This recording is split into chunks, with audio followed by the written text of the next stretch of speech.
Today's Bible reading for February 22nd. The Old Testament reading is from Leviticus chapter 13. The Lord said to Moses and Aaron, "When anyone has a swelling or a rash or a shiny spot on their skin that may be a defiling skin disease, they must be brought to Aaron the priest or to one of his sons who is a priest. The priest is to examine the sore on the skin, and if the hair in the sore has turned white, and the sore appears to be more than skin deep, it is a defiling skin disease. When the priest examines that person, he shall pronounce them ceremonially unclean. If the shiny spot on the skin is white but does not appear to be more than skin deep, and the hair in it has not turned white, the priest is to isolate the affected person for 7 days. On the 7th day, the priest is to examine them, and if he sees that the sore is unchanged and has not spread in the skin, he is to isolate them for another 7 days. On the 7th day, the priest is to examine them again, and if the sore has faded and has not spread in the skin, the priest shall pronounce them clean. It is only a rash. They must wash their clothes, and they will be clean. But if the rash does spread in their skin after they have shown themselves to the priest to be pronounced clean, they must appear before the priest again. The priest is to examine that person, and if the rash has spread in the skin, he shall pronounce them unclean. It is a defiling skin disease. When anyone has a defiling skin disease, they must be brought to the priest. The priest is to examine them, and if there is a white swelling in the skin that has turned the hair white, and if there is raw flesh in the swelling, it is a chronic skin disease, and the priest shall pronounce them unclean. He is not to isolate them because they are already unclean. If the disease breaks out all over their skin, and so far as the priest can see, it covers all the skin of the affected person from head to foot, the priest is to examine them, and if the disease has covered their whole body, he shall pronounce them clean. Since it has all turned white, they are clean. But whenever raw flesh appears on them, they will be unclean. When the priest sees the raw flesh, he shall pronounce them unclean. The raw flesh is unclean. They have a defiling disease. If the raw flesh changes and turns white, they must go to the priest. The priest is to examine them, and if the sores have turned white, the priest shall pronounce the affected person clean. Then they will be clean. When someone has a boil on their skin and it heals, and in the place where the boil was, a white swelling or reddish white spot appears, they must present themselves to the priest. The priest is to examine it, and if it appears to be more than skin deep and the hair in it has turned white, the priest shall pronounce that person unclean. It is a defiling skin disease that has broken out where the boil was. But if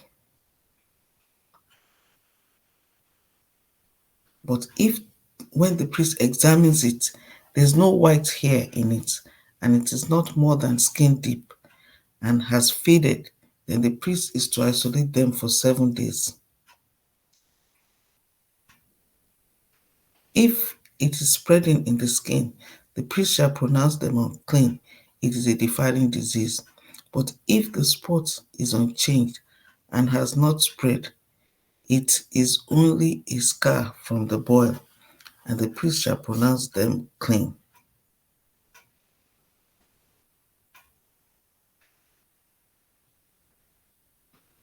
When someone has a burn on their skin and a reddish white or white spot appears in the raw flesh of the burn, the priest is to examine the spot, and if the hair in it has turned white and it appears to be more than skin deep, it is a defiling disease that has broken out in the bone. The priest shall pronounce them unclean. It is a defiling skin disease. But if the priest examines it and there is no white hair in the spot, and if it is not more than skin deep and has faded, then the priest is to isolate them for 7 days. On the seventh day, the priest is to examine that person, and if it is spreading in the skin, the priest shall pronounce them unclean. It is a defiling skin disease. If, however, the spot is unchanged and has not spread in the skin but has faded, it is a swelling from the bone, and the priest shall pronounce them clean. It is only a scar from the bone. If a man or woman has a sore on their head or chin, the priest is to examine the sore, and if it appears to be more than skin deep and the hair in it is yellow and thin, the priest shall pronounce them unclean. It is a defiling skin disease on the head or chin. But if when the priest examines the sore, it does not seem to be more than skin deep and there is no black hair in it, then the priest is to isolate the affected person for 7 days. On the seventh day, the priest is to examine the sore, and if it has not spread and there is no yellow hair in it, and it does not appear to be more than skin deep, then the man or woman must shave themselves except for the affected area, and the priest is to keep them isolated another 7 days. On the seventh day, the priest is to examine the sore, and if it has not spread to the skin, and if it has not spread in the skin and appears to be no more than skin deep, the priest shall pronounce them clean. They must wash their clothes and they will be clean. But if the sore does spread in the skin after they are pronounced clean, the priest is to examine them, and if he finds that the sore has spread in the skin, he does not need to look for yellow hair. They are unclean. If, however, the sore is unchanged so far as the priest can see, and if black hair has grown in it, the affected person is healed. They are clean, and the priest shall pronounce them clean. When a man or woman has white spots on the skin, the priest is to examine them, and if the spots are dull white, it is a harmless rash that has broken out on the skin. They are clean. A man who has lost his hair and is bald is clean.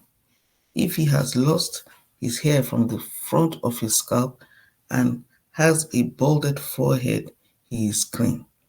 But if he has a reddish white sore on his bald head or forehead, it is a defiling disease breaking out on his head or forehead. The priest is to examine him, and if the swollen sore on his head or forehead is reddish white, like a defiling skin disease, the man is diseased and is unclean. The priest shall pronounce him unclean because of the sore on his head. Anyone with such a defiling disease must wear torn clothes, let their hair be unkempt, cover the lower part of their face, and cry out, "Unclean, unclean." As long as they have the disease, they remain unclean. They must live alone. They must live outside the camp. As for any fabric that is spoiled with a defiling mold, any woolen or linen clothing, any woven or knitted material of linen or wool, any leather or anything made of leather, if the affected area in the fabric, the leather, the woven or knitted material, or any leather article is greenish or reddish, It is a defiling mold and must be shown to the priests. The priest is to examine the affected area and isolate the article for 7 days. On the seventh day, he is to examine it, and if the mold has spread in the fabric, the woven or knitted material, or the leather, whatever is used, it is a persistent defiling mold. The article is unclean.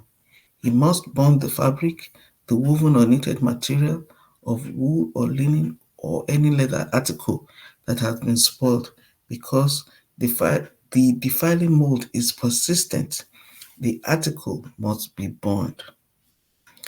But if when the priest examines it, the mold has not spread in the fabric, the woven or knitted material, or the leather article, he shall order that the spoiled article be washed. Then he is to isolate it for another 7 days. After the article has been washed, the priest is to examine it again. And if the mold has not changed its appearance, even though it has not spread, it is unclean. Burn it, no matter which side of the fabric has been spoiled. If when the priest examines it, the mold has faded after the article has been washed, he is to tear the spoiled part of the fabric, the leather, or the woven or knitted material. But if it reappears in the fabric, in the woven or knitted material, or in the leather article, it is a spreading mold. Whatever has the mold must be burned. Any fabric, woven or knitted material, or any leather article that has been washed and is rid of the mold must be washed again. Then it will be clean. These are the regulations concerning defiling molds in woolen or linen clothing, woven or knitted material, or any leather article, for pronouncing them clean or unclean.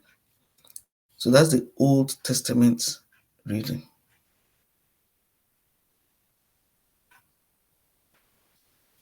The New Testament reading is from Mark chapter 6, verse 1 to 29. Jesus left there and went to his hometown, accompanied by his disciples. When the Sabbath came, he began to teach in the synagogue, and many who heard him were amazed. "Where did this man get these things?" they asked. "What's this wisdom that has been given him? What are these remarkable miracles he is performing? Isn't this the carpenter? Isn't this Mary's son, and the brother of James, Joseph, Judas, and Simon? Aren't his sisters here with us?" And they took offense at him. Jesus said to them, "A prophet is not without honor except in his own town, among his relatives, and in his own home." He could not do any miracles there except lay his hands on a few sick people and heal them. He was amazed at their lack of faith. Then Jesus went around teaching from village to village, calling the 12 to him. He began to send them out two by two and gave them authority over impure spirits. These were his instructions: "Take nothing for the journey except a staff, no bread, no bag, no money in your belts. Wear sandals, but not an extra shirt. Whenever you enter a house, stay there until you leave that town. And if any place will not welcome you or listen to you, leave that place and shake the dust off your feet as a testimony against them." They went out and preached that people should repent. They drove out many demons and anointed many sick people with oil and healed them. King Herod heard about this, for Jesus' name had become well known. Some were saying, "John the Baptist has been raised from the dead, and that is why miraculous powers are at work in him." Others said, "He is Elijah," and still others claimed, "He is a prophet like one of the prophets of long ago." But when Herod heard this, he said, "John, whom I beheaded, has been raised from the dead." For Herod himself had given orders to have John arrested, and he had bound him and put in prison. And he had him bound and put in prison. He did this because of Herodias, his brother Philip's wife, whom he had married. For John had been saying to Herod, "It is not lawful for you to have your brother's wife."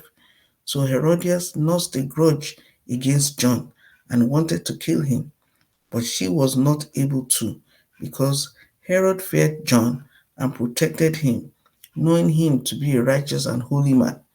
When Herod heard John, he was greatly puzzled, yet he liked to listen to him. Finally, the opportune time came. On his birthday, Herod gave a banquet for his high officials and military commanders and the leading men of Galilee. When the daughter of Herodias came in and danced, she pleased Herod and his dinner guests. The king said to the girl, "Ask me for anything you want, and I'll give it to you." And he promised her with an oath, "Whatever you ask, I will give you, up to half my kingdom." She went out and said to her mother, "What shall I ask for?" "The head of John the Baptist," she answered. At once, the girl hurried in to the king with the request, "I want you to give me right now the head of John the Baptist on a platter." The king was greatly distressed, but because of his oaths and his dinner guests, he did not want to refuse her.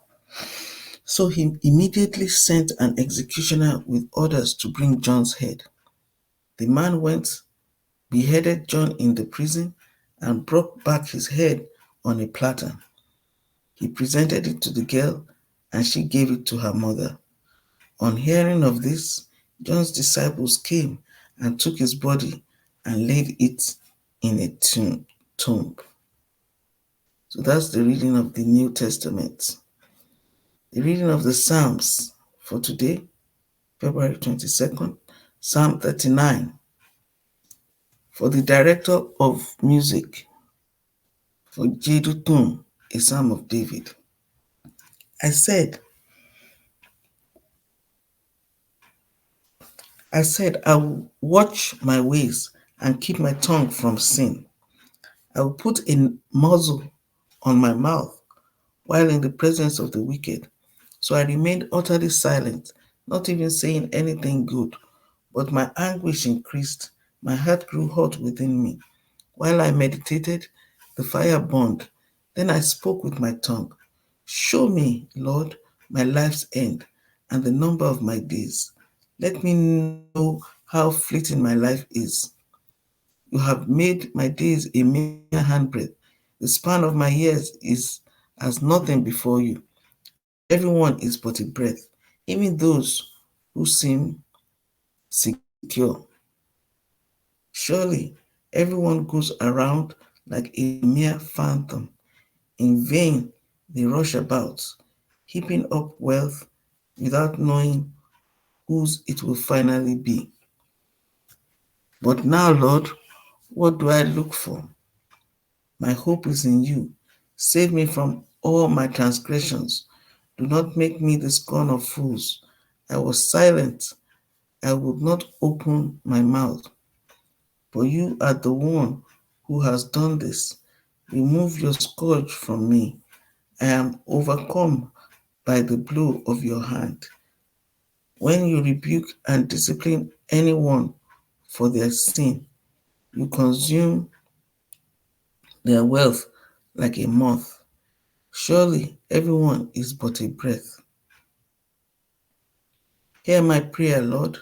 Listen to my cry for help. Do not be deaf to my weeping. I dwell with you as a foreigner, a stranger as all my ancestors were. Look away from me, that I may enjoy life again before I depart and am no more. So that's the reading of the Psalms. Then the reading of the Proverbs, Proverbs chapter 10, verse 10. Whoever winks maliciously causes grief, and a chattering fool comes to ruin.